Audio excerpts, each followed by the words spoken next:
Rennie Good was a gifted soul, a writer and a poet and a mother, wow. She tried to hit an agent with her car, oh no! Pop, motherfucker, now she's gone! Yeah, yeah, yeah! Being a fucking liberal is a mental disease.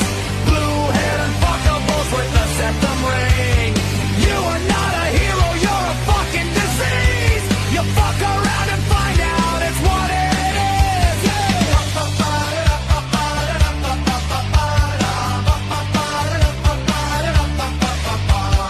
Jeffrey Pretty was a Jewish homo. Started talking shit to protect a chomo.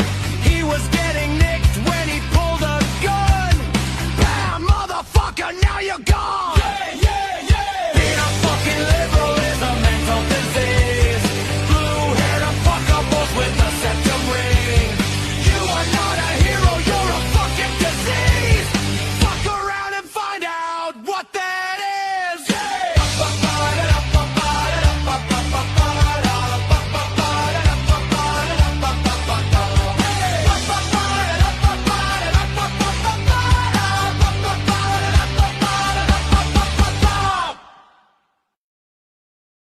Hey guys, welcome to the program. You know, I've been talking about burn the voter rolls.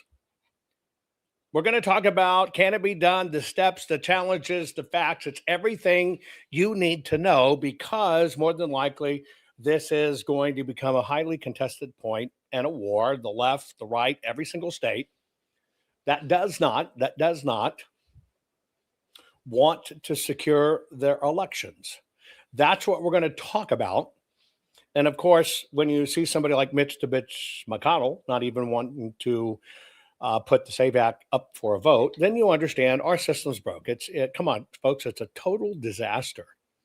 I'm going to give you kind of a high-level education and how this works and what can be done, right? To fix this, because it can be fixed. President Trump does have the power. I think he has the testicular fortitude to do it. Now, the question is, will the people around him encourage it or discourage it? That's what we're going to be talking about in this program. By the way, today's program is brought to you by the fine folks at Goldco. I partner with them because they're the best. Look, all I'm asking you to do is to go to jovanlovesgold.com. Request your free gold and silver kit today because now's the time to protect your money with gold and silver. Goldco's the best. Hands down. You need to understand how and why gold and silver can protect your money, especially when it looks most assuredly there's going to be a digital changeover and you're going to need to protect yourself. Please, please, please, please, please, please, please go to jovanlovesgold.com. Get the information. Okay. So I'm going to try to do this as non-technical as possible. But the protection of our election systems in the United States means exactly this. Protecting the rat bastards who control us, protecting each other against and from us. That's what it means. There is no integrity in election integrity. Hell, there's not even a consensus on the right as to what should be done. It's a mess. But we're at the time in history, and it's horrible to think about this. Are we the Rome? Are we the generation of living people that is actually watching everything we've known, everything we love, everything we participated in crumble? Is that us? Were we assigned that fate long ago that it's going to be us to watch what is precious, what is good, go down the toilet? Our system's screwed. The question is, are the people going to accept a screwed system?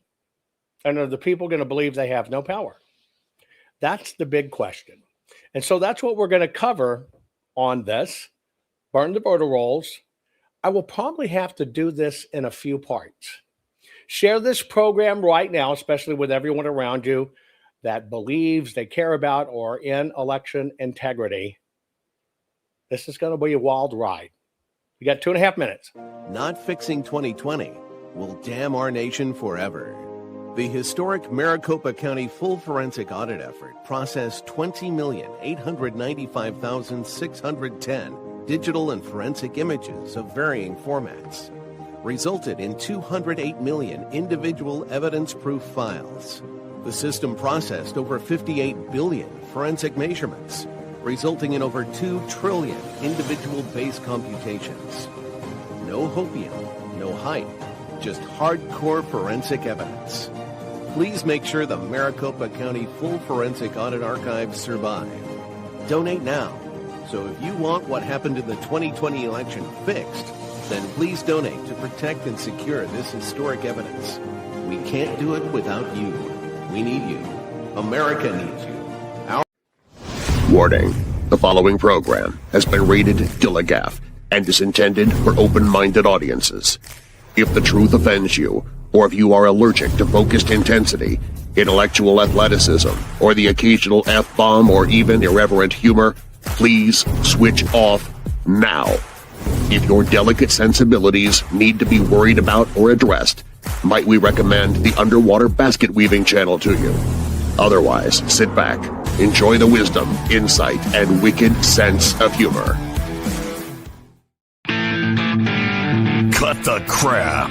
How many times a day do you want to say that to politicians, the elite, the loony liberals, the fake news media, and the gender-confused, emotional socialist snowflake crowd? Cut the crap is your secret weapon for fighting for our freedoms and our great republic. It all begins with a massive mental enema, freeing you from the toxic news and politically correct views, which constipate your consciousness with stinking thinking.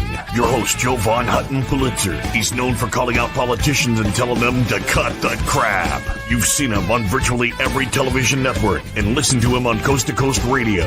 And now he's here to help you learn to fight for America. Culture, race, and American politics. They all have one thing in common. They all need to cut the crap. Now, here's your host, Jovan Hutton Pulitzer.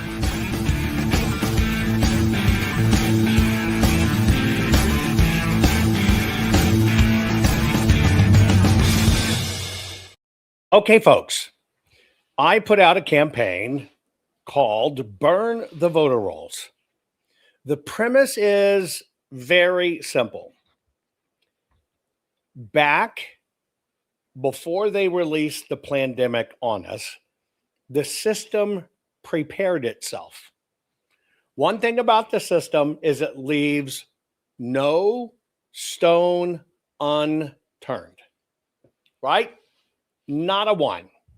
Not a single stone is left unturned. Hang on, I'm going to fix my Twitter real quick. And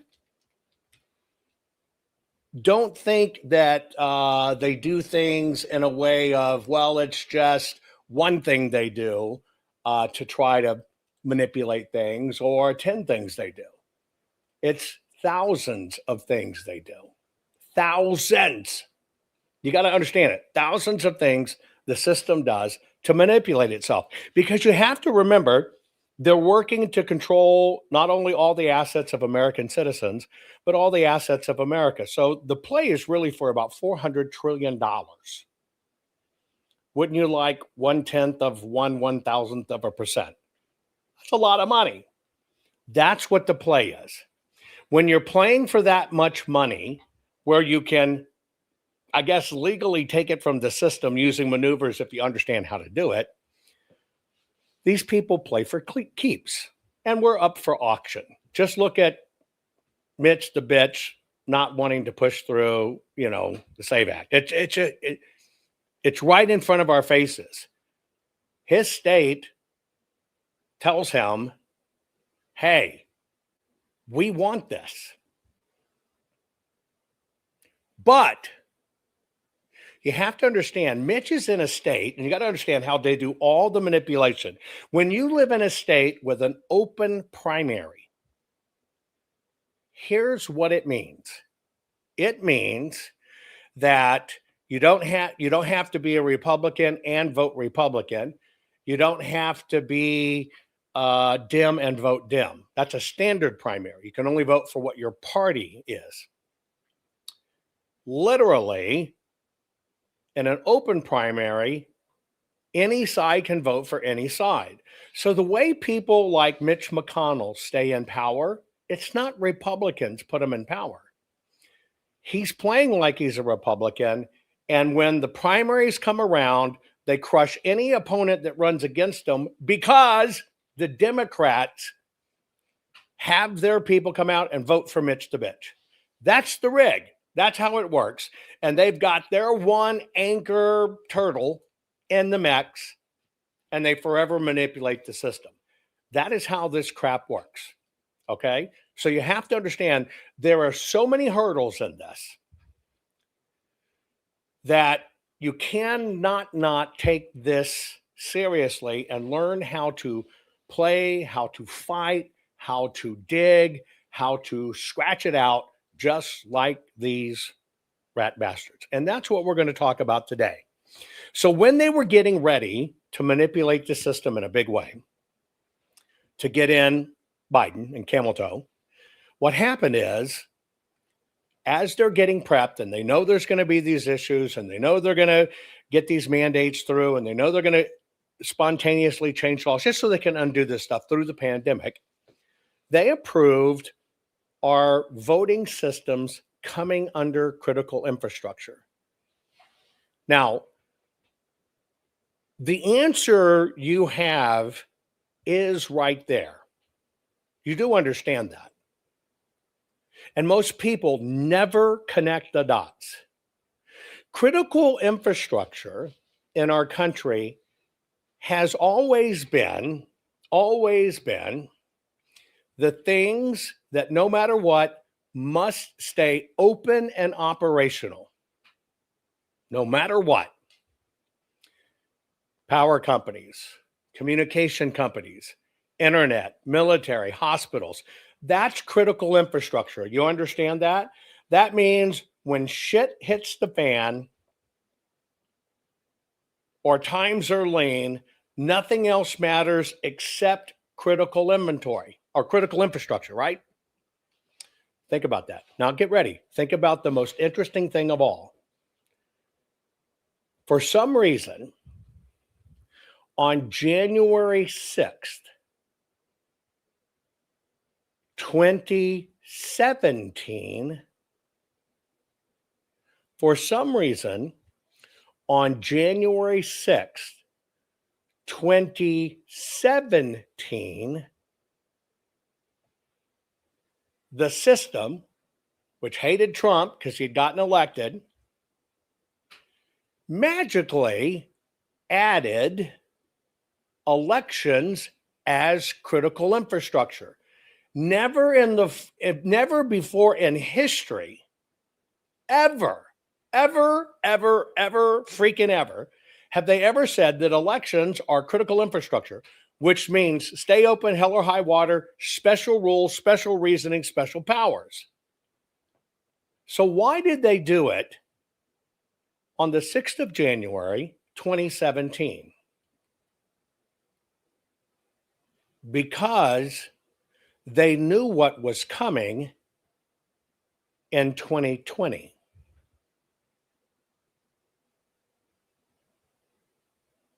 See, the thing that allowed them to dump the ballots was the pandemic. The thing that allowed them to keep people away, the pandemic. The thing that allowed them to put poll watchers in other rooms or watch by video, pandemic.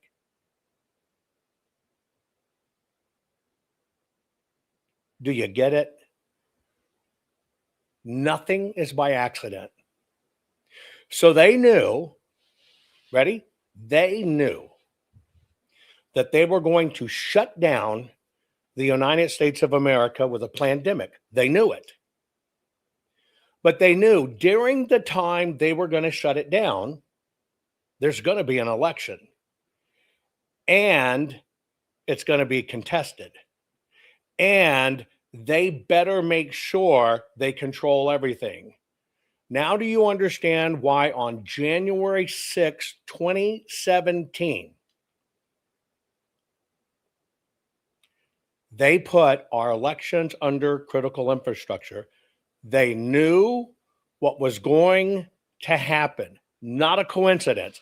That alone should open your eyes to just how bad this war is, how dangerous this war is. Now, put a pin in that. It is in that measure that I believe there is a gift. And the gift, I believe, if President Trump is for the United States of America, if President Trump is the man to usher us out of this and fix it, okay? Because these guys knew it were coming. They knew they were going to steal the White House. They knew it. They knew it. Now do you understand why Biden never campaigned? Now do you understand why they never worried about it? Can you see it as clear as day? Can you see it as clear as day? Why they never would worry about it, and for the first time in history, never campaigned? Because they knew what was coming and how it was going to be done. Now, when they put it under critical infrastructure, it basically puts it in control of the White House if the White House so desires, which they did. They enforced all the mandates, all the quick changes of laws, all the rule counting. Got to keep you safe, so we got to mail everybody a ballot. They used it to execute their plan. There's no reason we can't use it to execute the plan to get our country back on track, because it sits there and it's done. It's available for us. It is available for us, right? Now, I'm going to take you through this because internally the system's going ape shit, because they're freaking out that this may be done, but it is not the left we're fighting, it's the right. By the way, Denise, thank you so very much for that contribution to the program, right? So very much. And literally, it all goes to election integrity. Somebody said Mitch McConnell's in a closed primary. Understand in all those systems, by the way, but in all those systems, just understand the difference between open primaries and closed primaries. In case I had that incorrect, my last check right now was open primary. Anyway, what I've been trying to encourage President Trump to do is take what they meant for evil and turn it to good. Take what they meant for evil and turn it for good. Because I know what's going on at the White House. Everybody that are their system people, primarily, they are telling President Trump, you can't do this. You can't just get rid of the voter rolls. You can't do this. You can't do that. We have federal elections. There's state elections. And you need to understand that's correct. There's federal things the president can do. President can work on federal things. He cannot work on state things. We have separate state elections. Okay? That's what kind of complicates this matter. With that, all around him, he is being told you can't do this. You can't really do it. There's not enough there. There's not enough evidence. It's not widespread. You've heard these words before. It's not widespread. Blah, blah, shit, blah, shit, blah. So that's where I'm going to begin with you. Okay, that's where I'm going to begin with you. Right? Thank you very much. Only voters affiliated with a party may vote in that party's primary or caucus. Yeah, locked primaries, correct. Kentucky McConnell. Open primary, you can go either side. Thank you for that, guys. Okay? I'm going to take you through the base premise, first off, of why under the Critical Infrastructure Act this can be done. So now we're going to go from a law that's on the books, a declaration that's on the books, and we're going to go specifically to, okay, how does that law apply to the concept of burn the voter rolls, which only means, and I've always said this, I use a titillating headline. It only means I'm talking about put a pause on the voter rolls. So let me kind of walk you through some of the things you need to understand. Now I'm going to ask you some questions. Okay? Let's look at this as a court of law, because it's all about laws, and this will be lawsuit heaven and whatever. And you got to understand that if the president's going to do it, he's got to move fast, because it has to have its time to work its way through. You cannot make a change to the voter rolls within 90 days of the election, meaning you got 90 days left. You can't make any changes. Now you back off, and then basically you've got the notification education period. You've got to give the states ample time to make adjustments in their system to accommodate what's done. So we're going to take off another 90 days. We're at about, from this broadcast, we'll call it to the midterms, 254 days. When you back all of this out, there is about a true 120-day window that the president has to act and allow for enough time that the courts just don't dismiss it saying there's not enough time to respond. My personal philosophy is, President Trump, do it now. Don't wait the 120 days you have as luxury. Do it now. Go to war, go to fight, shake it out. Let's see who goes to war.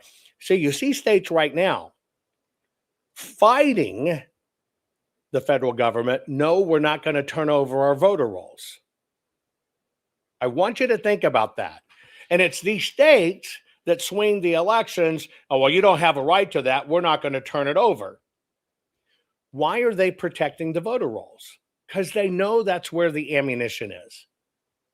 You're not going to go look on a machine and see what's wrong with the system. You need the rolls. You got to work through the rolls. So my advice to President Trump is do it now. Get it out right now. Because if he's got 120 days is the drop dead point that he's got to do it, so it allows enough time to run through the system. Don't wait the 120 days. This could be filed in 48 hours and run. Now, let me explain some of this to you. I'm going to ask you in the form of questions, answer in chat. Based on court, in order to get whatever you want to do, enforce the order, temporary injunction, preliminary injunction, whatever the case may be, the goal is to stop the use of the voter rolls. That's it. Now, this is a very intricate with wording, and I want you to understand it, because this is where you have to be very specific in your words. Even though the goal is to eliminate the voter rolls because they're shit, the process right now is to temporarily prevent the use of the voter rolls in the execution of the 2026 midterms. It's just that simple. Got to get it down. The temporarily pause from using the current voter rolls for the 2026 midterm. Now, here's what I mean by pause. Pause does not mean they go away. Pause does not mean they're nuked. It is basically what I'm proposing, a pause because an investigation needs to be done. A pause because an investigation needs to be done. Now, what does this have to do with laws or voting? I am not in any way say change any laws. Only the states can do that when it comes to their elections. Pay attention, right? And I know I use burn down. I want you to understand, you got to understand the path of where you go. Burn down is burn down, but it's a process. So the way this works now legally is for the president to pause the use of the data from the voter rolls to enact the 2026 midterms. Now, that has nothing to do with will people be able to vote, or will it block people from voting? It has nothing to do with that. So it's not changing voting rules. All it means very simply is when it comes to printing the ballots, primarily in these states like Arizona that are 76%, 80% mail-in, under the infrastructure rule in times of crisis, I'll explain it in a minute, the president, the Department of Justice otherwise, believes the data is not safe data for America. Therefore, you still carry out your election. But for a temporary measure in human time, you've got one or two things. The person who was on the list is going to request, no, I want it mailed. You're forcing the citizen to reach out and say, no, I want it mailed. And you have a security duty to make sure that's a citizen, to make sure it's correct, to make sure it's their address and it's a good thing. That's one thing. The second part of it is any and everybody can show up on voting day. Anybody and everybody. But the ID requirements, because they're not coming from the roll and they're not being verified against the roll. See, you can't have a bloated database and then put in measure, well, we're not going to do mail-in ballots because this database is bad. But then have it be at the precincts, well, we'll check your name against the voter rolls for the poll books. See, it corrupts both things. If the voter roll is compromised, the poll books are compromised. If the voter rolls are compromised, the backups are compromised. Do you get it? The poll book is, in fact, the manifestation in the field of the voter rolls. If the voter roll is compromised, the poll book's compromised. If the voter roll is believed to be compromised, every backup of the voter roll will also be considered compromised. But all you have to do on election day, show up, give your ID, right? And as long as you're in your precinct and you're a citizen in there and it can be verified, you vote. So nobody loses their right to vote. That's the first thing you need to understand, okay? Period. Now, the system is saying that if you require people to get their birth certificates, or you require people to come in with their passport, then you will disenfranchise millions of people from voting. Takes a while to get a passport, costs money to get a passport, especially if you want to expedite it, same with getting birth records. And so that's where they're going to fight it. Basically, what you do is you understand when the person comes in and they give their ID, all it does is on the side of the officials have to go through a few extra steps to verify the person prior to counting the vote. Now, why is that key? The law gives you the right, and this is the only right you have, to cast your vote. Did you know that? I exposed that years ago. You have the right to cast a vote. Only one state says that then that vote must be counted. And ironically, that's California. But the actual right you have is to cast your vote. So by allowing everybody to come in and use the standard ID, nobody's impugned because the government, the states and otherwise are faithful to the right you have, and that's the right to cast your vote. And isn't it a shit stick when you realize you actually don't have a right to have it counted? More importantly, you don't have the right to have it counted as it was cast. It's only cast that was defined. And cast means nothing more than you've been given an opportunity to vote and you've put it on a ballot and you have deposited it. And that's all it means. Now, it is in their bullshittyism words that creates the opportunity for President Trump to have a second half of it. And the second half of it is we're going to go through a more rigorous verification process. Once it's cast, we met the order of the law to make sure that it's a true and accurate person who has the right to vote before we count it. Who gives a shit about delays when they're already delaying a month to begin with? Oh, we're not going to get the results right away. Who gives a shit anymore? I don't. I just want it right. So that's the first thing you have to understand what this process will do. Now, the way this works from a government standpoint to be within the letter of the law, we kind of have to check off some boxes, right? Number one, we have to ask ourselves if, with the assumption that the voter rolls are compromised, if the voter rolls are in fact compromised, could a state, a county, a city, or the United States suffer irreparable harm?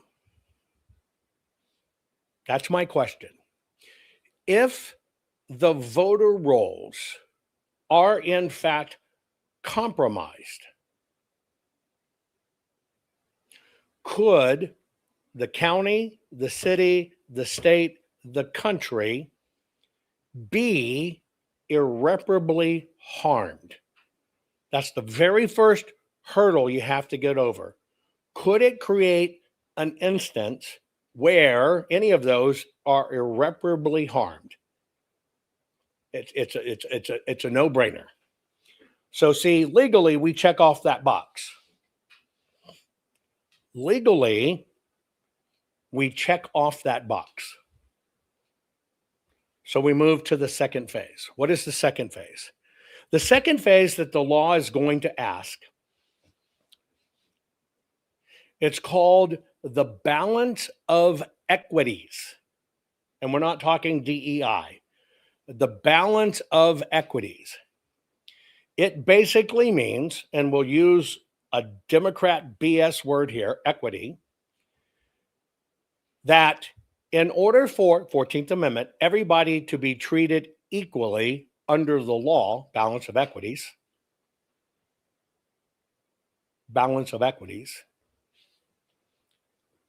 if you do this, meaning pause it and change temporarily, because we've already established for the likelihood of irreparable harm. Well, anytime you make a claim, you got to have a remedy. You got to have a solution that goes with it. So the next question in court is that balance of equities.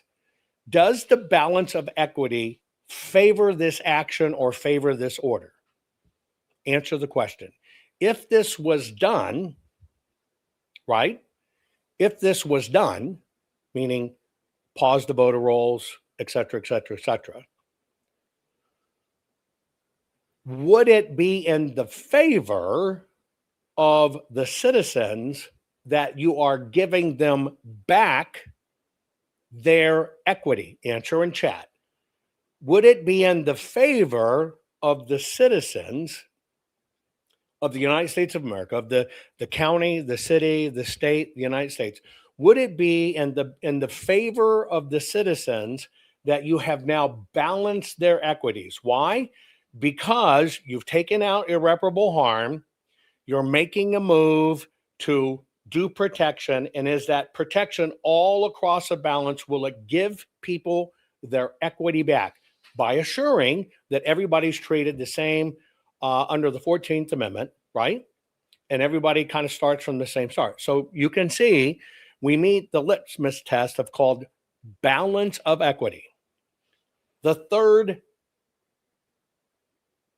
point that you must pass in this, okay, that you must pass on this is called, is it in the public interest? Now that's different than rights.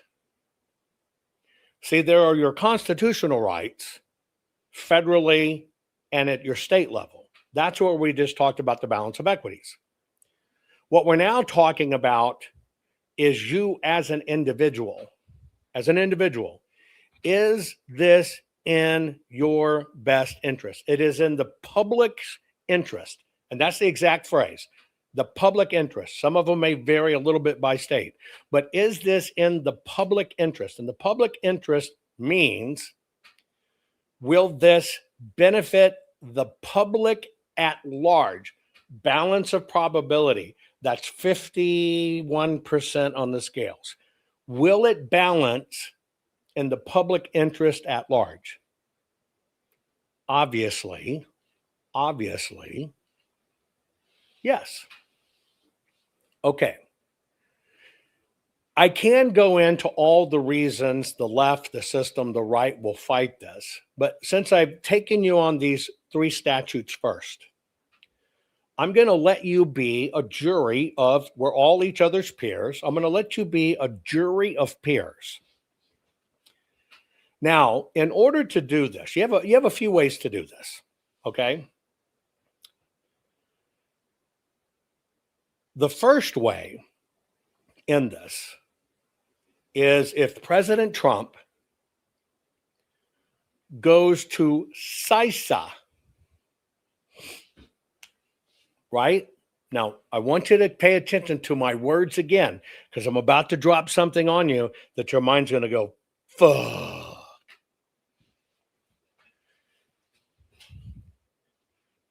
The first step through traditional channels when it comes to election is to go to CISA. Now, CISA, if you remember CISA was the entity in 2020, before even all the votes were counted, before anybody could even do any kind of audit, they came out, the head of CISA came out and said, what? Yeah, Mr. Ray. What did he come out and say immediately? Krebs, actually. Sorry, Krebs. What did CISA say for the first time in history? Now, I told you, first time in history, elections under critical infrastructure. Right? It was Krebs. First time in history, they ever put it under critical infrastructure. What did he say? The safest election ever. Now, why would he say that? You've never heard that before. It was the safest and most secure election ever. Why did Krebs say that? You never heard it in history. It's a psyop, but it's a tool. I'm going to tell you why. It was a psyop, but now and he did it before the count was done. We know he was lying, but I'm about to drop on you. Okay. He said it even before the counts were all in and everything, early in the process, but he said it was this, and it was narrative setting, but it was one thing else, one other thing. You're right. You're right on every one of these. Now I'm going to drop on you why words matter. You ready? And Vern, you got it. If CISA says it's safe, it doesn't go to court.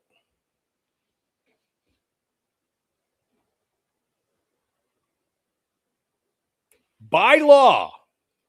By law. Now you know. Should send chills down your spine. Why did they change these rules? Why did they do all of these things? Why did they have the pandemic? I told you they work on every front. That one statement,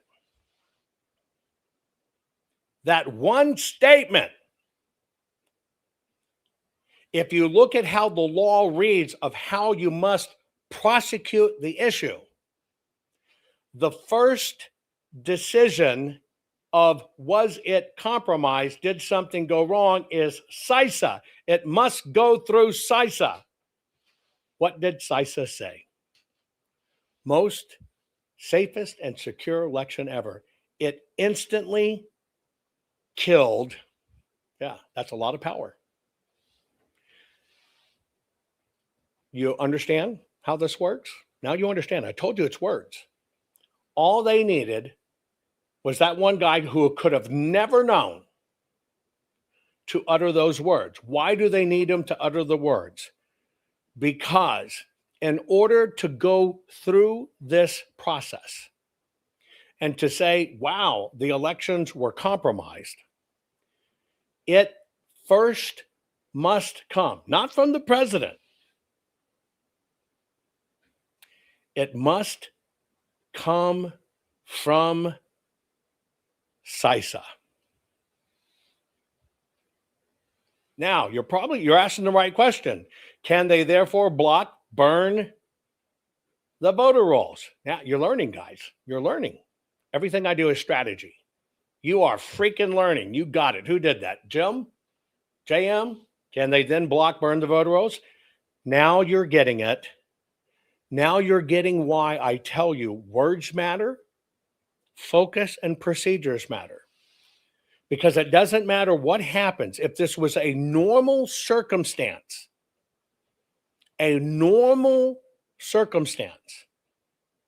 because this is not within the general constitutional power of the president to postpone or cancel federal elections, pay attention, it is not within the constitutional power of the president to postpone or cancel elections. He gets it under one little thing, which is martial law, which we do not want. That only comes into effect with martial law.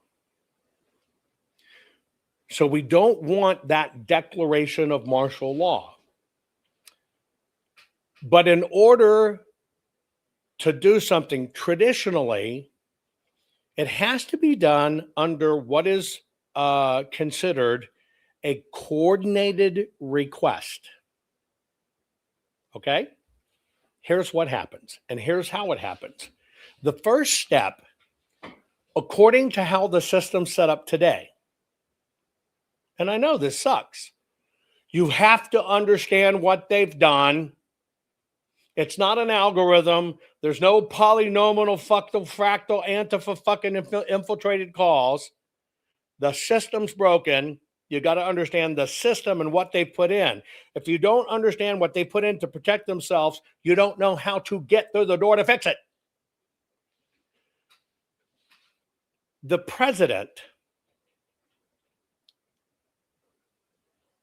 in his constitutional powers, still has a process. Here is the process, the procedure that they have currently on the books. Okay? The first thing that must happen. Now, see, I'm talking about how do we get the president to do it? How does he do it within his powers? So we have to navigate into this very narrow sliver of where he has the power to do it, but it must be done the right way. Now, when you understand, if there's 100 doors and we got 10 we can go through, everybody at the White House or legal teams are going to be pointing at 90 doors. You can't do it, sir. You can't do it, sir. You won't win. You can't do it, sir. Because that's how they're wired, right? They don't want flack. They don't want pushback. They want to stay politicos. They want to keep on working for other administrations. So they're not here to fix it. They're here to get their checks and raise a fuckload of money. So when there's 100 doors you can go through and 90% of them are closed, 90 of them are closed and 10 are open, the system will point the president to all 90 that are closed, but never talk about the 10. I'm talking about the 10. Now, traditionally, in this standard, the process is organized as follows. CISA, okay? The very people who said the safest, more secure election ever must, in writing, issue an alert and an advisory. Kind of like a very strongly worded letter. Believe it or not, that's it. That's what they have to do. They have to send a letter, which means it requires CISA's acknowledgement. Without CISA's acknowledgement,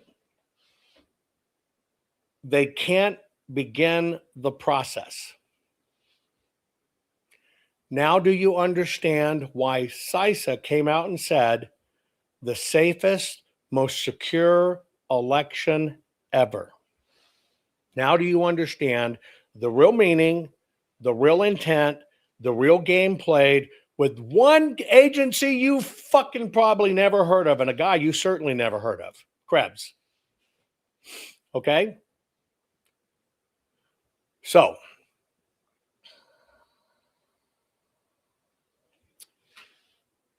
once you get through CISA, and I got to remember, what does CISA stand for?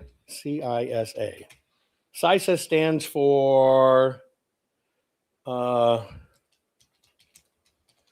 on, CISA, Cybersecurity Infrastructure, Cybersecurity Infrastructure, is it association or agency? Cybersecurity and Infrastructure Agency, which is now, they call themselves America's Cyber Defense Agency. Cyber defense. You kind of see a trend.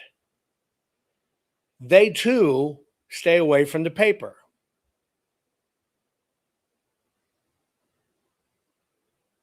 Yeah, and you probably see why Susan Collins, you're right, said she'd vote for the SAVE Act, because down below she knew Mitch would take the hit, and she looks like a good person. They swap this all the time.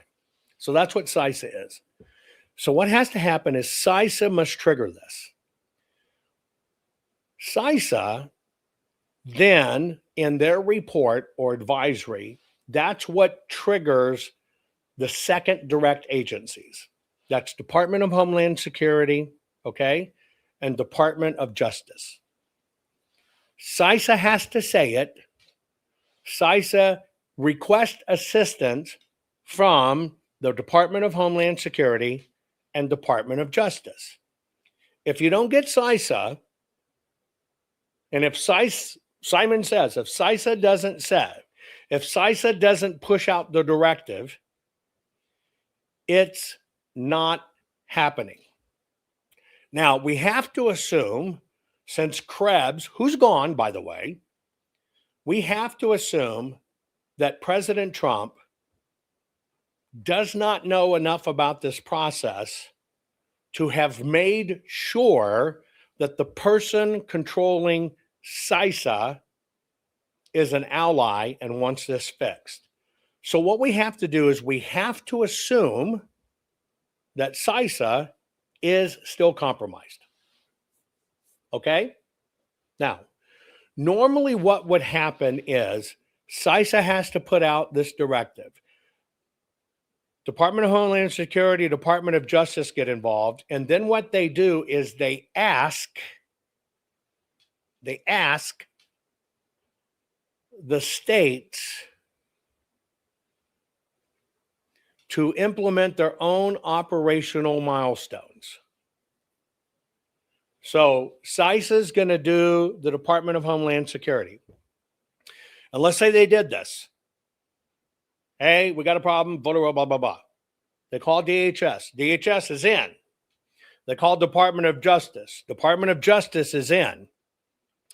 The procedural next step is for them to pick up the phone and to notify the states and their election officials, right? We want you to do this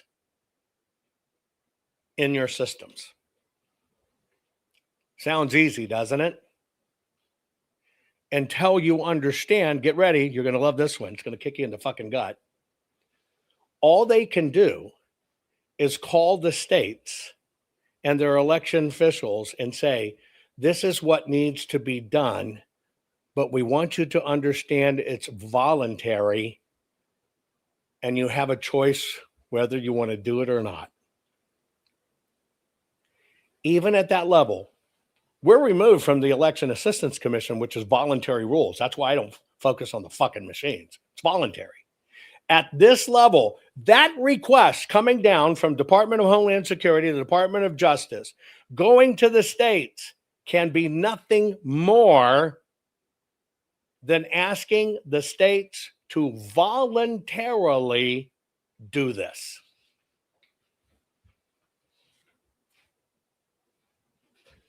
Now, let me ask you a question. In that system that has been set up, do you think we could get anything done? You'd think they'd want to do it. Do you think they would want to get anything done? Now, it would be a gift if the current director or whatever with CISA agreed. But the question is, does CISA even have the right information, which I'm about to give you? Because I'm about to drop the bombs on you. This is plain as day how to execute it.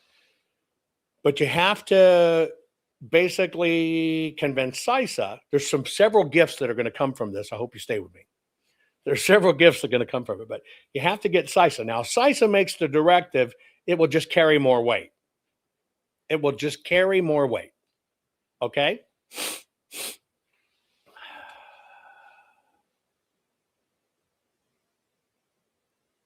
By the way, quiz time. Just a quick break. What do you call a Jew on the moon?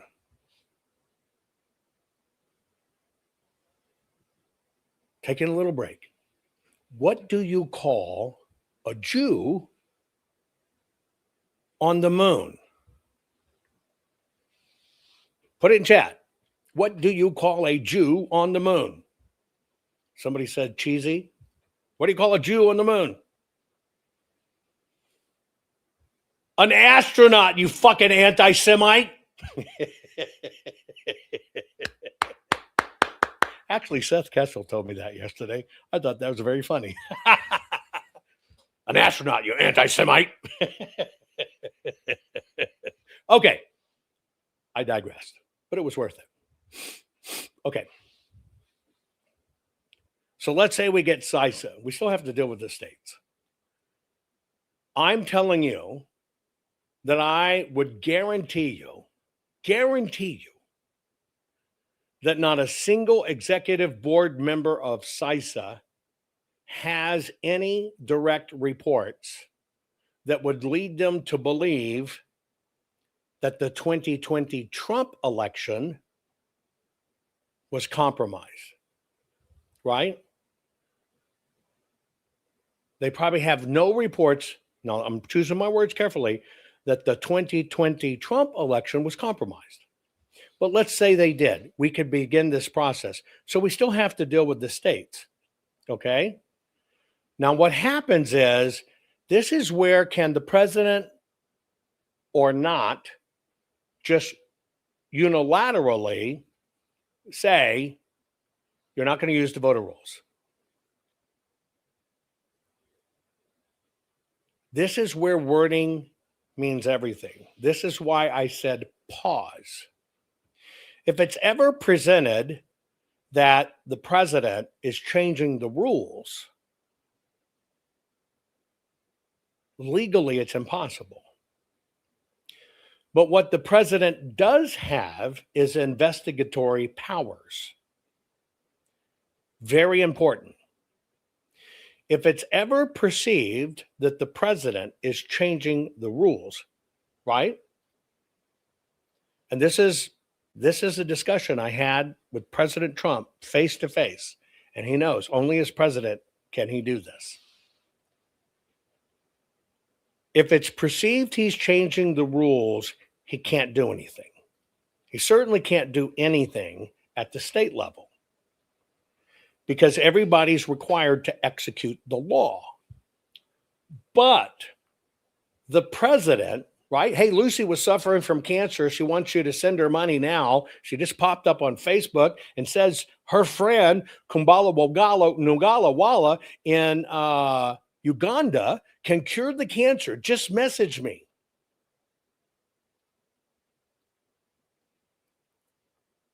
I thought it was so important that they took up that space in chat. I'd let you know. Hey, everyone, I was suffering from cancer and no, I'm not. But Dr. Solomon. Okay. Had to be important. Shit, it was that big. I had to let you know. The president has executive power, and the president has a fiduciary duty to the United States of American citizens to protect. Now, protection is completely different than writing laws. If there is a threat, the president has a fiduciary responsibility to act. So now this is about threat assessment, and I'm going to move into this area of threat assessment. Now, the reason I did that is because if it was CISA, CISA would have to say this is true. CISA would have to say we've identified the vulnerability, and here are the affected components. Key, we have identified this vulnerability, and here are the infected components, the infected components. CISA publishes its information because that's the only right it has to do. It can publish a report. Yes, Chet says he's excited because the Egyptian prince wants to send him $60 million. They just need to make sure his account's real and are asking him to put at least $5,000 in there because they can only verify if it has $5,000 or more that his account's real so they can ship him the $60 million. Anyway, so when you got those triggers, you understand CISA is not going to do it. So I'm going to change your optics on this. So what we have to do is we have to stay lawful, and we have to stay in the venue of commonly used in practice to get this done. And that is why I gave you earlier the issues that you have to understand. You have to be able to provide a security determination of why you're doing it. You have to provide technical validation of why you're doing it. Now, the state authority kicks in because they have what's called contingency procedures. Give you an example. If you said the voter rolls were bad, we're going to pause using them. The state enacts their contingency procedure. What's their contingency procedure? Okay, we won't print ballots from the online list that we call the voter rolls. We'll print the ballots from the backup copy of the list we have offline.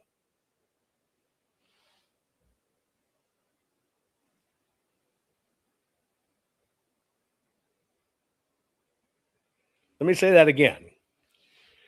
The state then kicks in and says, if all this goes right, okay, the voter rolls are compromised. What's the definition of voter rolls? What the state keeps, and it is a database. What the state keeps, and it's a database.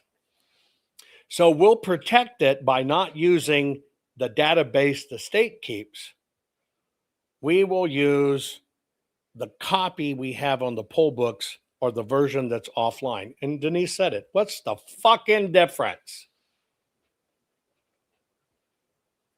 Words matter. I'm going to take you through a drill. First off, you have to have evidence. It doesn't matter what this is, you have to have evidence. That's key. You got that? You got to have evidence. Even the president has to justify why he's doing it. And you can bet they're going to say, that's not just, that's not real, that's not verified. It's horseshit. You're a lying Trump, dictator, Nazi fuck. Let's go through a few things that are published and known. And I want you to assess if, in fact, any of these meet the criteria of being a threat. Because that's what it is. It has to be a threat. So here's the first one.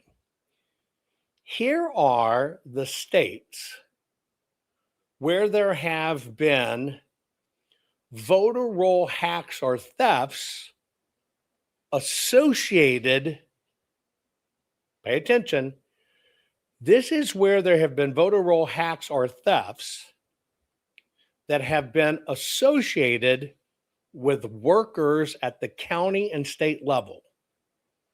Now, these are on the books. Arizona, Illinois, Michigan, Alaska, Kentucky, Wisconsin, where county and state employees were caught manipulating the voter rolls. Now, the first question I have, this is a published report. There are cases. There are individuals. There are results, okay? There are facts. So this is provable by outside sources. So this is really good information to say, hey, inside, and some of these ended up in convictions, inside our states, we can show we have a problem. On cursory face, 10% of our states, more than 10% of our states, have problems internally at the county and state levels. So, first question, would you consider that proof? Put it in the chat. Would you consider that proof? Now, I want you to understand the court will accept that as proof. So those were the first states that can be used for this case. I'm going to give you more. I'm going to go progressively as they get better. They have nothing to do with machines. They have nothing to do with stolen fobs. We're just focusing on that narrow band of the voter rolls. Well, we have case law, court late cases, reports, etc., and confirmation that the voter rolls from an inside standpoint in those states and counties have compromises that have occurred and been caught. Next one. Ready? Here are the states. Wait, I want to show you another one first. Wait. There you go. Here are the states where basically somebody went in and either took the voter roll, tanked the voter roll, hacked the voter roll, in its most serious sense. Arkansas, Connecticut, Michigan, North Carolina, Virginia, Oregon, Iowa, Texas, Michigan. 1, 2, 3, 4, 5, 6, 7, 8, 9. So almost, 20% have gone through this issue. Almost 20% have gone through this issue. All of these have documentation, have cases, have instances, have reports. Here's the next one. Here are the current states that have confirmed they have found non-citizens registered as voters and voting on the voter rolls. You're going to see a lot of duplication in these states. You're going to see trends. But here are the states that have found non-citizens on the voter rolls. Okay? Arizona, Florida, Georgia, Iowa, Ohio, Texas, Utah, Michigan, Florida, Louisiana, Virginia, and Colorado. These are states that we know right now have come out and confirmed we have non-citizens on our roll and they are voting. So can that be used? Because even the president has to have evidence. Here it is. All of these are cases. You have to have evidence. Can that be used as evidence in a court of law? Yes, it can. Yes, it can. You already have proof that the voter rolls can be set aside, but I'm not done. Next. Here are where, this is where they stole inside. Literally stole the rolls. Right there. Again, you see the same thing. This is a theft report, an inside job theft report. Now, on its cursory view,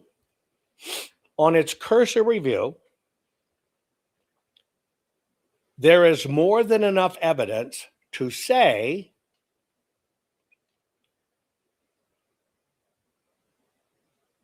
our voter rolls are in fact compromised. Now, this is backed up even further. There is a report that is put out by the Election Assistance Commission. I am going to tell you what the PDF is. Hang on one second. It is called, get my eyeballs on, because you can do this yourself. You're going to need to download 2 different spreadsheets.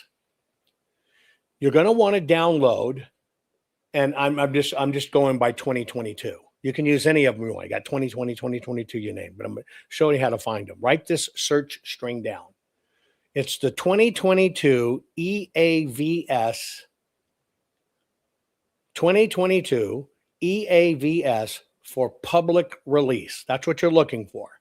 The 2022 EAVS for public release. That is every state, every county, their exact numbers as now certified by the state and the federal government. It's a spreadsheet. It's about 6,400 rows deep, but it has everything. Now, they do it very craftily because you won't be able to understand what you're looking at. But for those of you that are in research mode, and I'm telling you, dig into this, you'll make some incredible. And I don't know, let me just see for shits and giggles. Can I drag a spreadsheet to my Telegram? Let me just try. I don't know.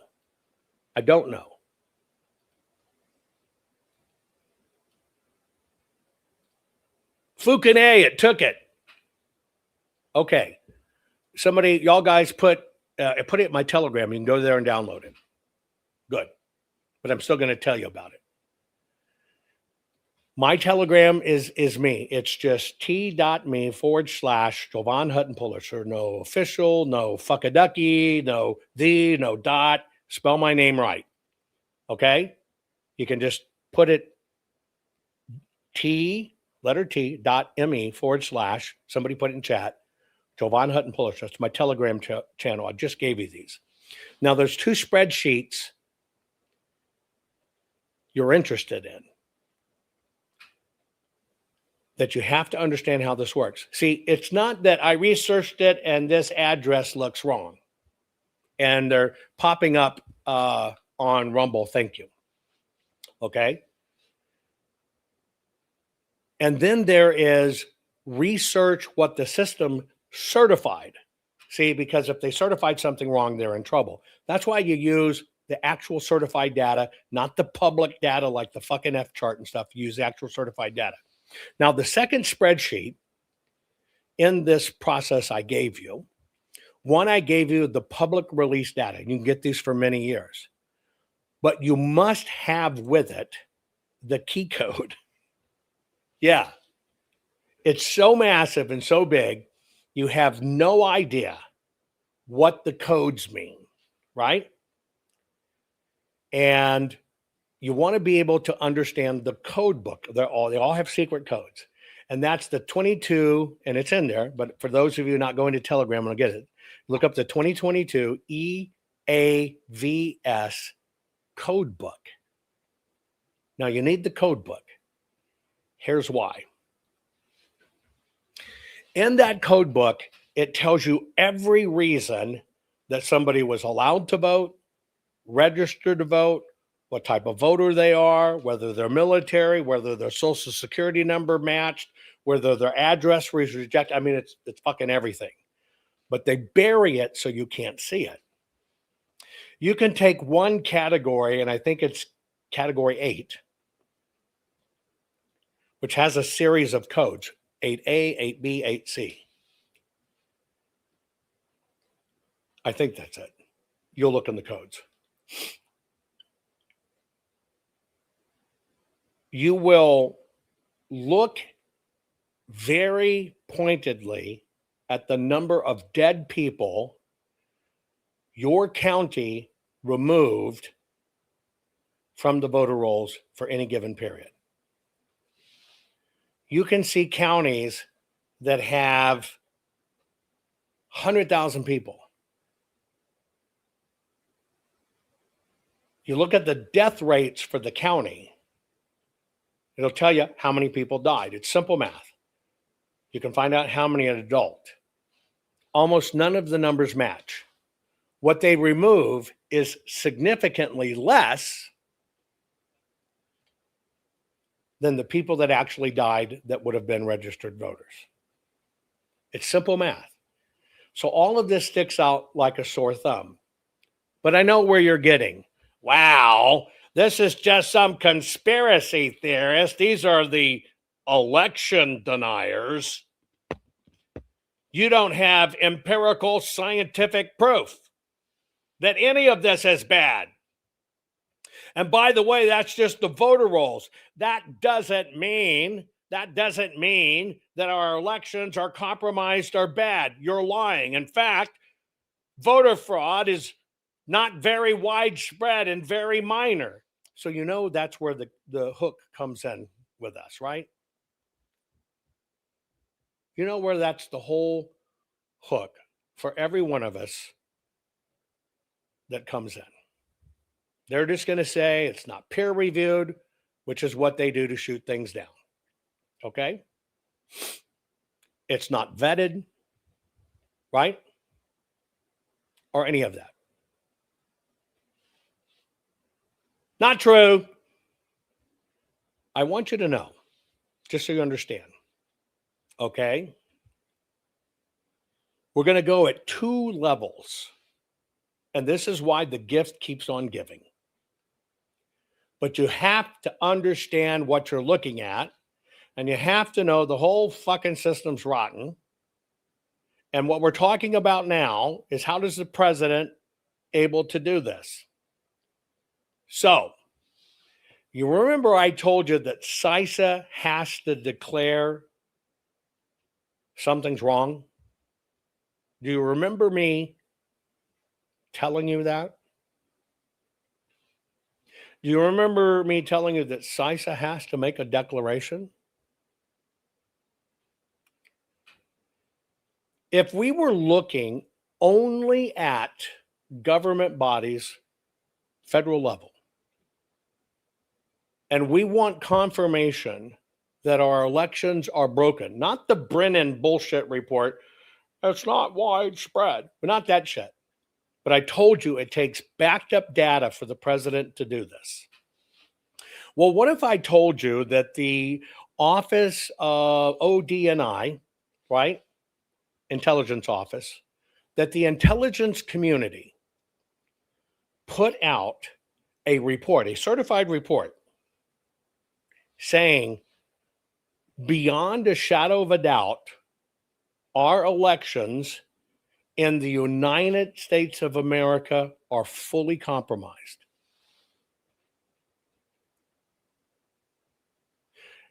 The Department of Homeland Security and the FBI and the Joint Analysis Report, it's called the JAR, and it's rather jarring, put out a report saying our elections are compromised.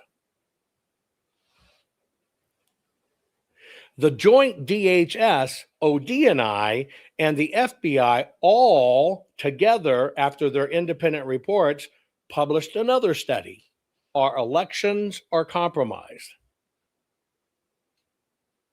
The U.S. Senate Select Committee on Intelligence published a report, 5 volumes, 5 volumes, 5 volumes, that our elections are compromised. 5 volumes that our elections are compromised. There are 10 major government reports, 10 major government reports that are certified by the United States government saying our elections are compromised, our systems are broken. Have any of you ever seen those reports? Put it in chat, yes or no. Have you ever seen those reports? Yes or no?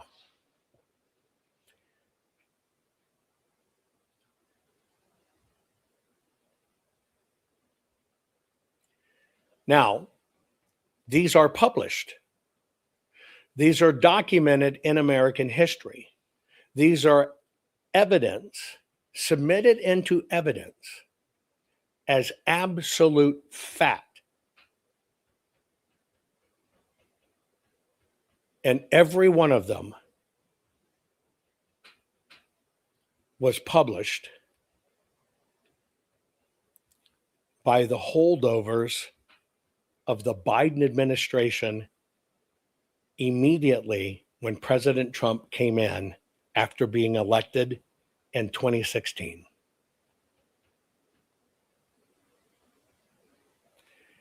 Remember I told you sometimes they move so fast, they miss things, like putting all of this under critical infrastructure, which they think there's not going to be any evidence, and they know you need CISA. Well, they fucked themselves.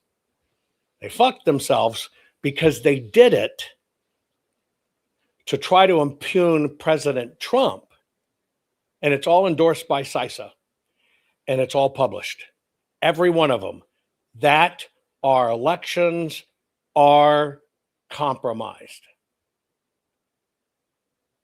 That our elections are compromised. I don't know if I can fit them all in here, but I will put them on my Telegram right now. I'll give you every one of them. You got to go look them up on your own, but I'm giving you the search string. Okay, there you go. It's on my Telegram. That is every single report put out by the federal government that our elections are wholly compromised. Once again, see, the system set up, they never thought that President Trump would get back in or that we'd fight. We'd just accept it. But in their rush, they published reports that President Trump has full right and ability to use because it's every fucking intelligence enforcement department he needs, and they cite CISA. Oh, but that's just government playing politics, and that's just it, and it's not really that, and they can just not do it. Well, if this was Dr. Frank, let's be frank, he doesn't know shit. Well, it's not peer-reviewed. I peer-reviewed Jovan stuff by looking at his tweets on Twitter, and I peer-reviewed it, and I'm telling you, because I'm an academic, peer review, yes, peer review, year review, you. Well, they're wrong there, too. because I'm going to give you 10 high impact, widely cited, peer-reviewed empirical studies proving our elections can be interfered with and are compromised. And these are certified, high impact, peer-reviewed, all kinds of institutions, etc. Whole bit. Dina Audio says, just give it to us, Jovan. Face up, face down. Tell me, put it in chat. Anyway, you understand what I'm saying? And I'm going to see if I can get this in a PDF.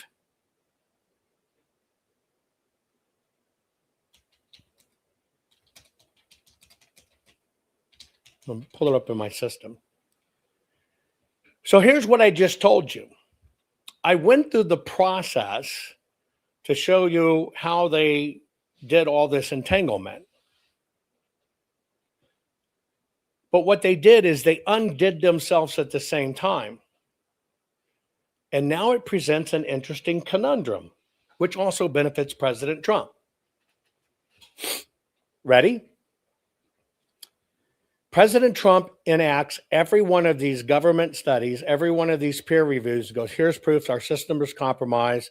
I'm executing under critical infrastructure. We're going to do a pause, only a temporary pause. He has to have evidence to do it. Now the system's going to be forced. They either have to say those reports were true or those reports are bullshit. You can't use them.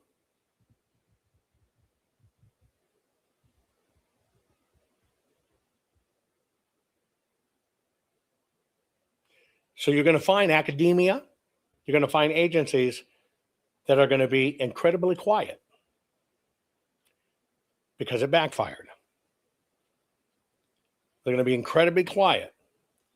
So from an evidentiary standpoint, President Trump has more than enough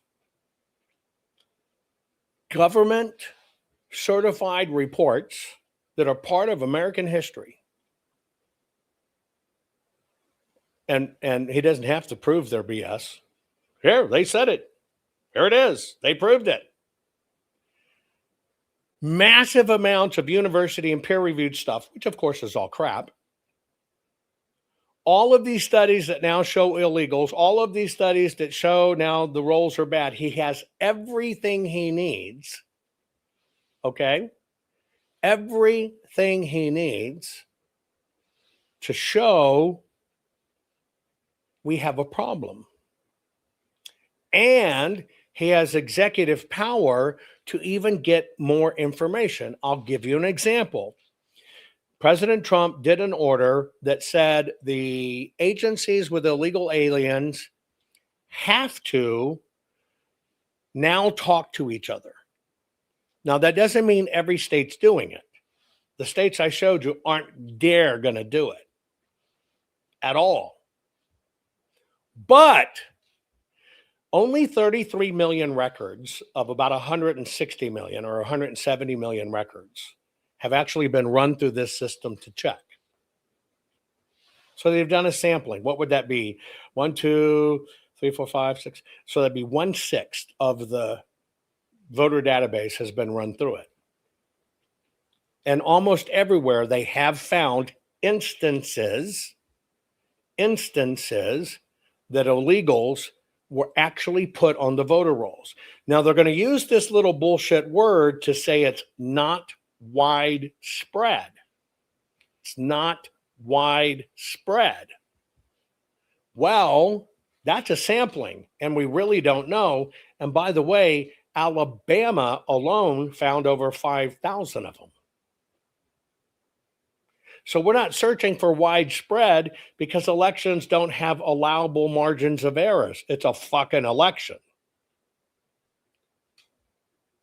Which might be the trigger that President Trump can use to force the rest of the states and all the rolls through the SAVE program.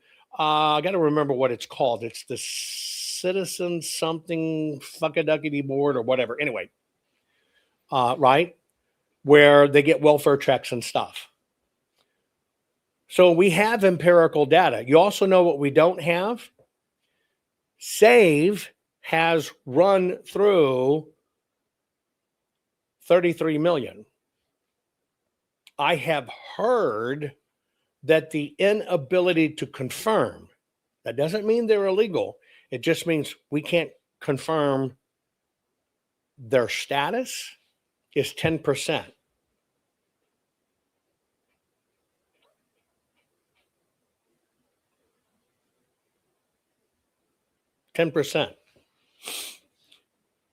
So when you take these instances, right, and you understand how it's done, and you look at how government employees and county employees manipulate things, and I'll give you an example. Pulaski County, right? That's in Arkansas. One person went in and changed 132 people's precincts. Might not sound like a big deal, but you can only vote in your precinct.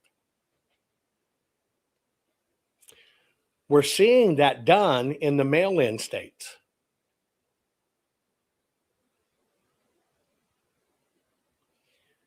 Just to confirm, right? Just to confirm, this is why we need to do it. Period.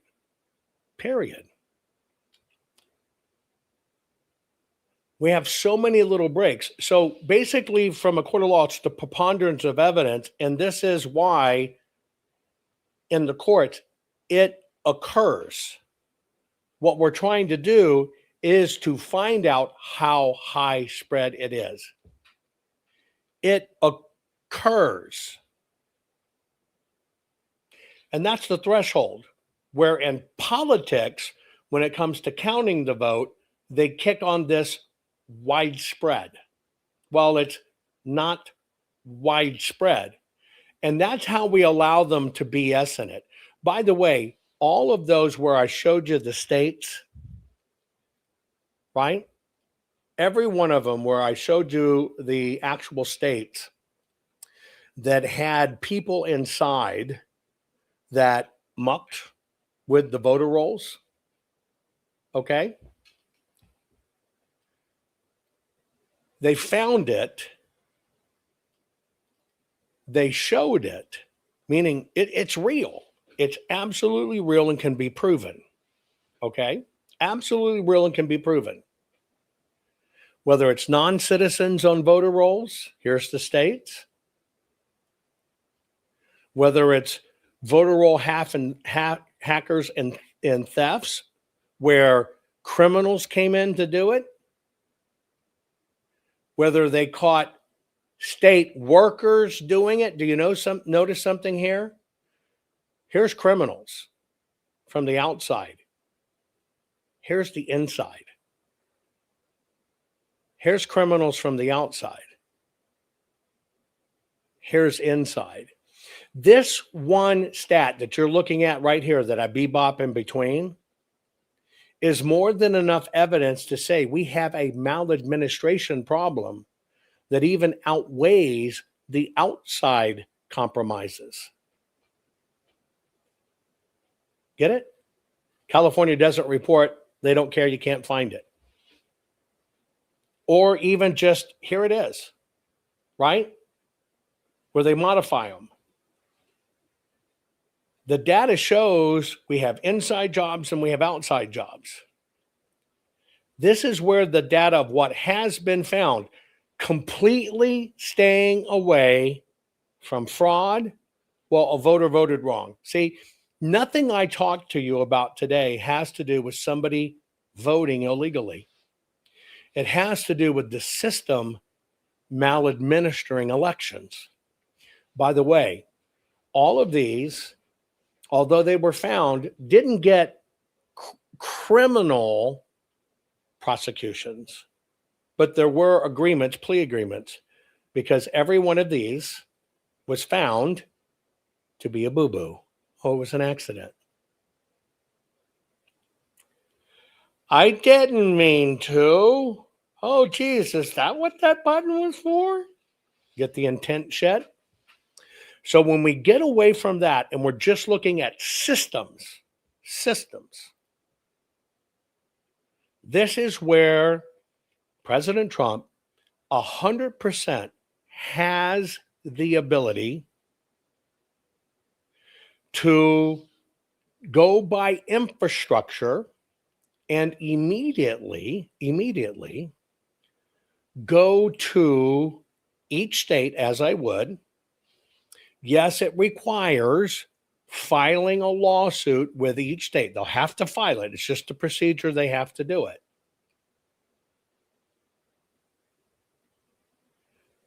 But in filing the lawsuit, which would require, look, we're just not going to use the rolls. Everybody's going to get the vote. You got to show up with proper ID.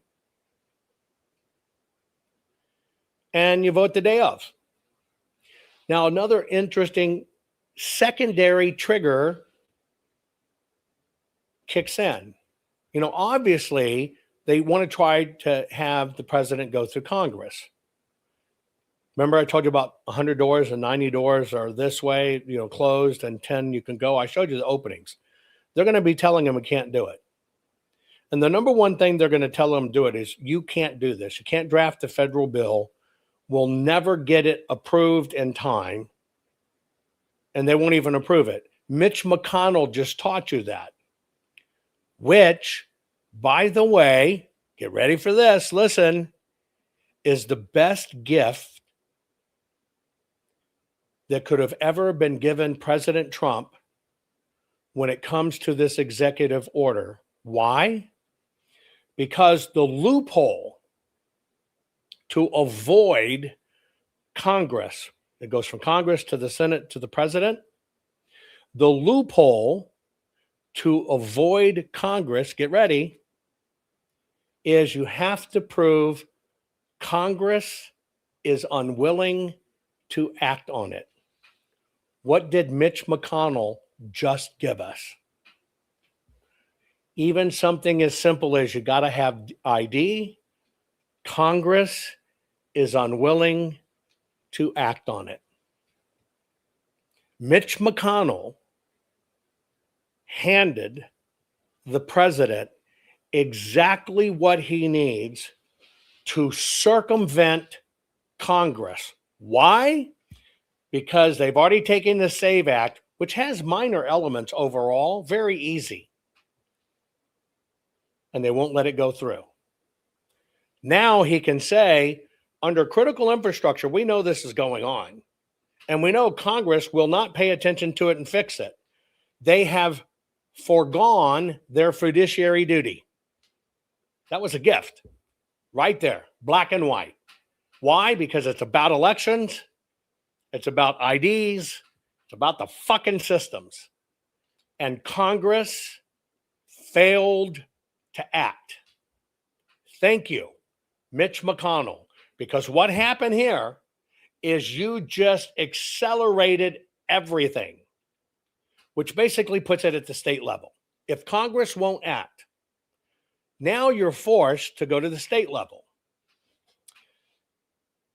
This is where the president can do an executive order mandate. What they can't do is they can't change the rules. I want you to get very clear about this. You can't change the laws of elections. It just doesn't work that way. But I'm not talking about changing the laws or the rules of the election, am I? That's why I said they're going to push President Trump to 90 closed doors when there's 10 open.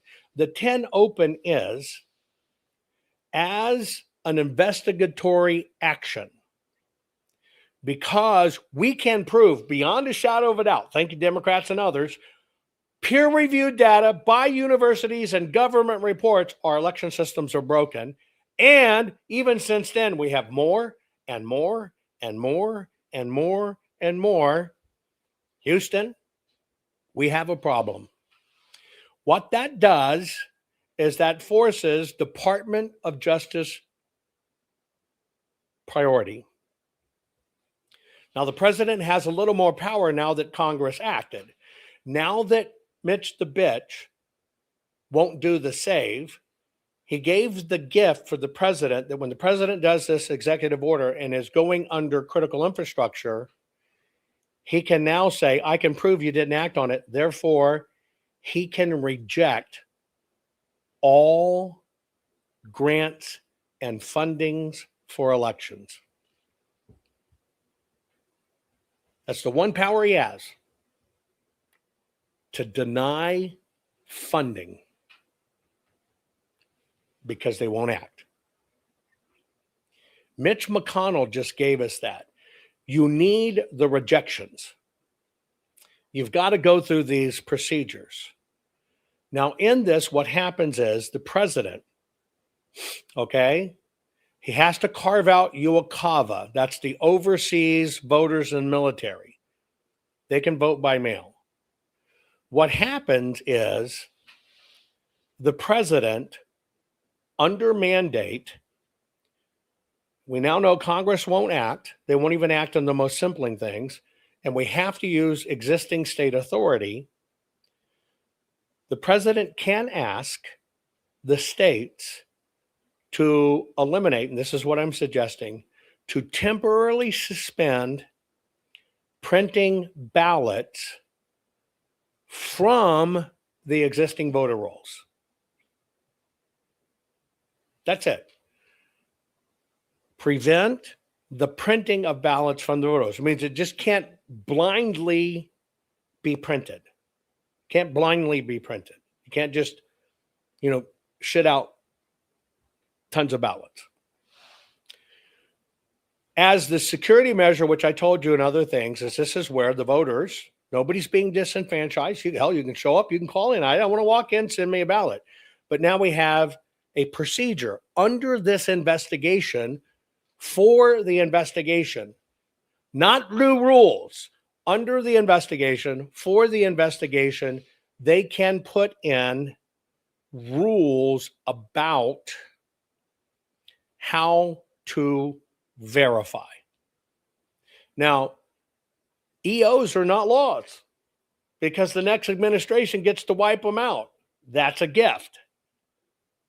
Now, of course, he's got to do this. He's basically would be asking for a restricted limit of mail-in voting temporarily and a restricted limiting of the printing process because the data inputs are compromised and they have to understand where those compromises come from.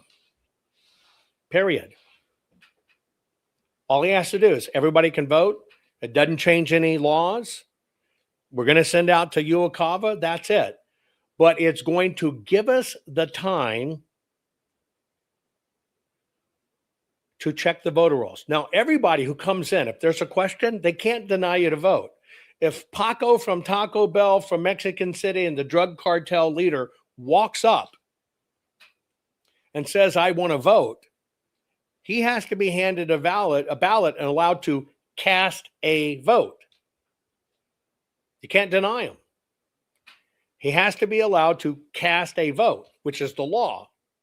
But that particular ballot, because he won't pass ID or can't pass ID or it's questionable, will be a provisional ballot. And a provisional ballot, which by law is why we have provisionals, it's satisfied. That's why they don't break the law of rejecting your provisional. You got to understand how the law works. You only have the right to cast a vote. So why, when you go in and they say, well, you're not on the list, and you say, sure the fuck as I am, and you know it, and they say, well, you got to cast a provisional. See, they never close that loop and tell you, okay, we counted your vote. You just got that because that's the law. They only rejected the clearance of the ballot, but you got to exercise your right to cast a vote. See how it works? That's why it's all about cast a vote. So in this process, the president can enact and prove beyond a shadow of a doubt it is not cumbersome on the states. How can he do that? Because that's how they're going to fight it. This is cumbersome. We won't have results every night. Well, see, 2020 gave us that gift. 2022 gave us that gift. 2024 gave us that gift. And what is that gift? Well, you can't count them and give us an immediate result anyway. So it looks like you need 60 days. So You got 60 days to provide the evidence this was a real voter. And here's the standard we need it under, because this is an ongoing Department of Justice, Homeland Security investigation. It's got to just meet this standard of investigation. You see how it's the gift it keeps on giving? You can't say over here, well, we're not going to have the results election night, when they're fucking taking a month or two to count anyway. Use it.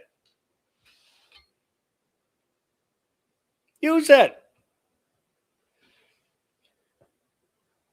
All of this can fall in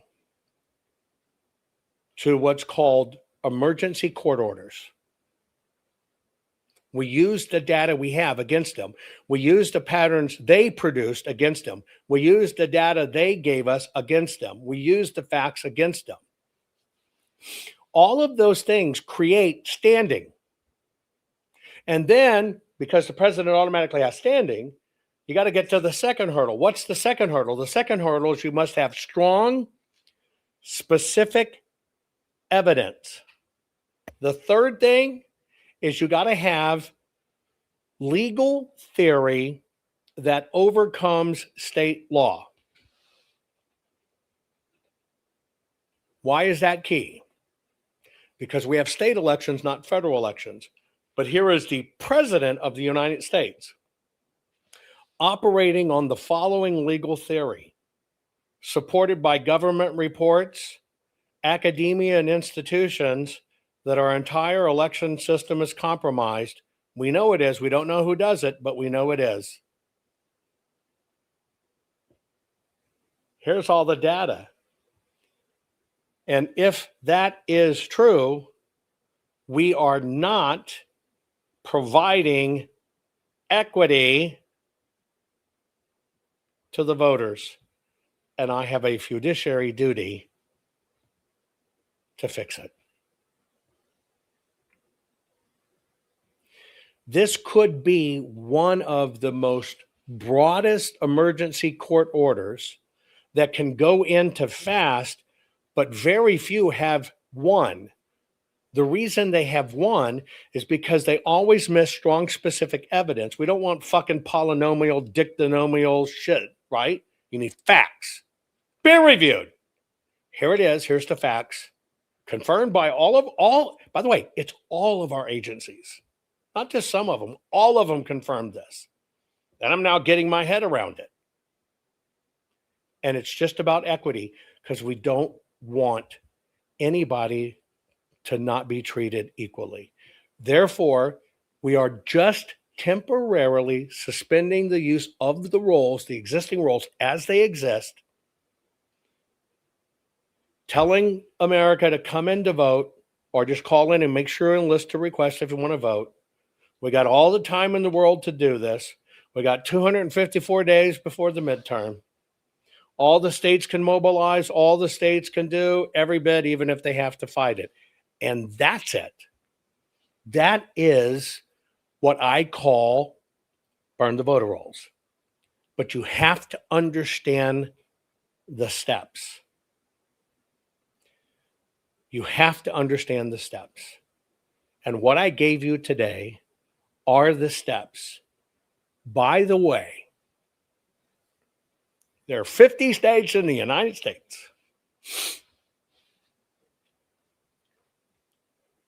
Every swing state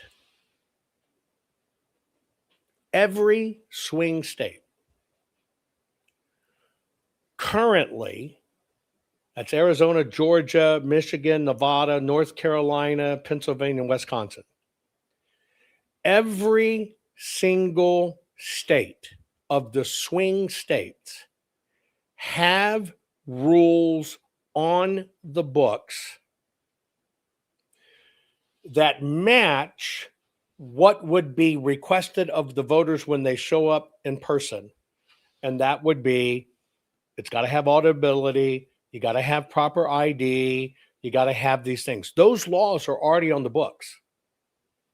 Already on the books. All the president is doing is saying we're lifting the time constraints, because you're not working in it anyway, so it's not about fucking election night. You need 60 days to do it? Great. Do your signature testing. You're going to show your work. It's kind of like new math. You're going to show your work. We're going to just cross-check it. That's all it is. We're just going to make sure it's good.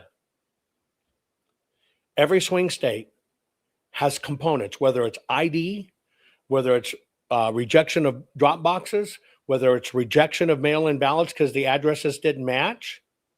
You use the current rules, which they are not enforcing, but in this pause under an investigation is the right to inspect, to look for compliance.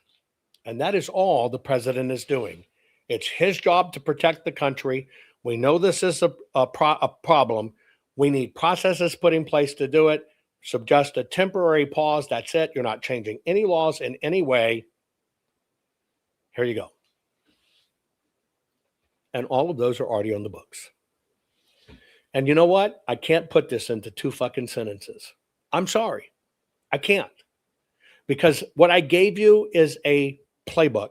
What I gave you is every fucking loophole. Here it is. I can sit with President Trump and be there 2 hours, and Susie will still ask, can you put this in a paragraph? That's the system we fight. You're the insurance policy. You've always been the insurance policy. I know why they're going to tell him it can't be done.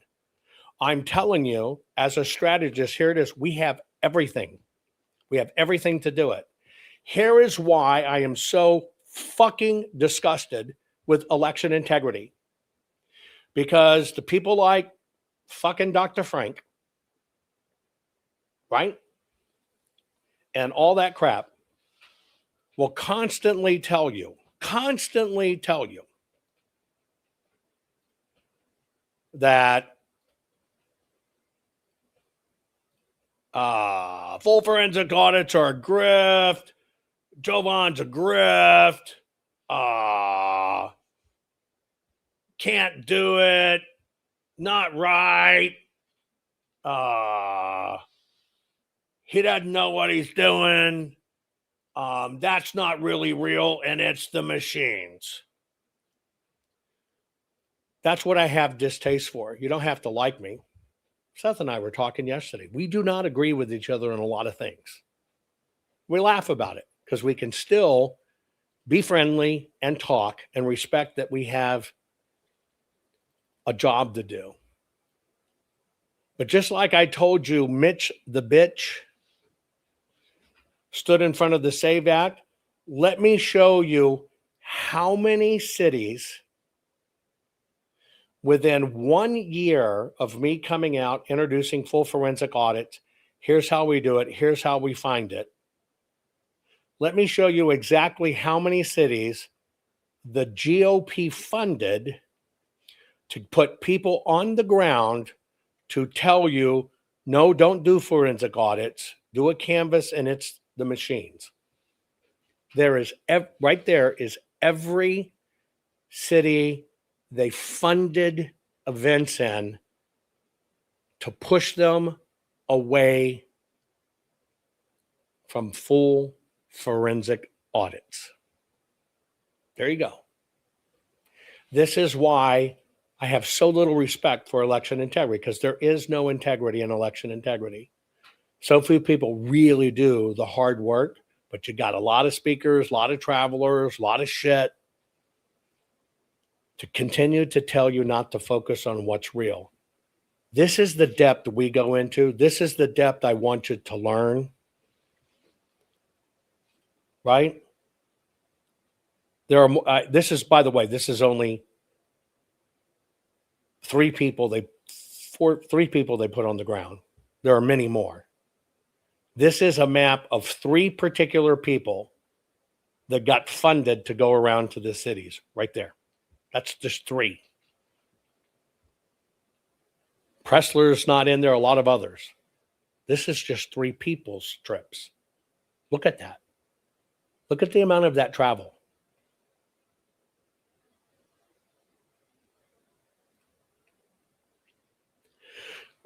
I believe if we don't know how they do it to us, we're doomed. And you don't know how to fight it. Sorry, hang on. Now you have all the law, all the information, all the statutes, all the whatever. It's strategy, folks. Do I know if President Trump's going to mention this tonight in the State of the Union? I have no idea. Do I know a lot of things are going on? Yes. Do I know internally wars are waging? Yes. I'm losing my voice again.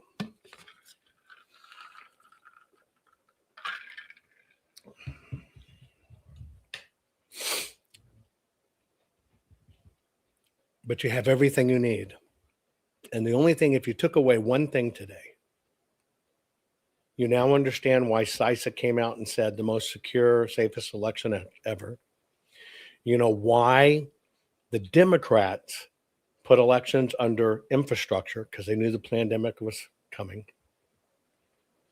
And you now know how all of this was a setup.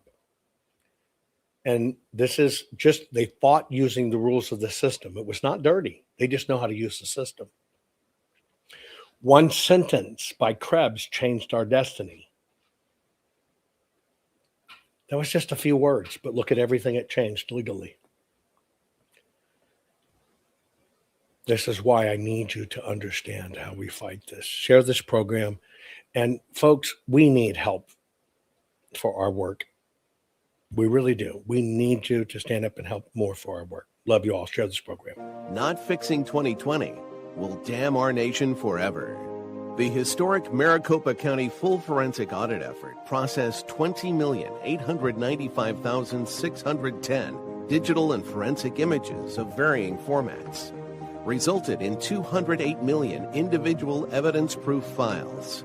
The system processed over 58 billion forensic measurements, resulting in over 2 trillion individual base computations. No hopium, no hype, just hardcore forensic evidence. Please make sure the Maricopa County Full Forensic Audit Archives survive. Donate now. So if you want what happened in the 2020 election fixed, then please donate to protect and secure this historic evidence. Rennie Good was a gifted soul, a writer and a poet and a mother, wow. She tried to hit an agent with her car, oh no! Pop, motherfucker, now she's gone! Hey, yeah!